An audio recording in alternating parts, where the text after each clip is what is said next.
শুরু হয়েছিল বারবিকিউর প্রস্তুতি। আমাদের মেইন শেফ ছিল আমাদের সবার প্রিয় পার্থদা। পার্থদা দুপুর থেকে এসেই সমস্ত অ্যারেঞ্জ করে নিয়েছিল আর একা হাতে সব রান্না করেছিল। এই বারবিকিউটা তারপরে সবাই একটু হাতে হাতে করেছিল। আমি কিন্তু কিছু করিনি, আমি শুধু খেয়েছি। এই যে আমাদের টিক্কা মশালা কাবাব চলে এসছে, যেটা খেতে কিন্তু ভীষণ সফট, ভীষণ জুসি আর ভীষণ টেস্টি ছিল।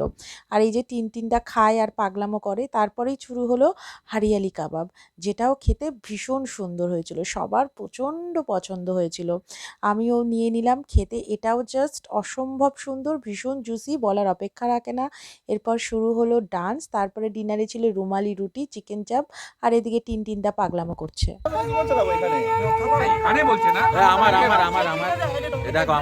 পর আমি সবাইকে বাই করে বাড়ি ফেরার পথ ধরলাম। একটু তাড়াতাড়ি ফিরতে হয়েছিল, বাট অসম্ভব ভালো লাগায় মনটা ভরে উঠেছিল সবার সাথে দেখা হয়ে।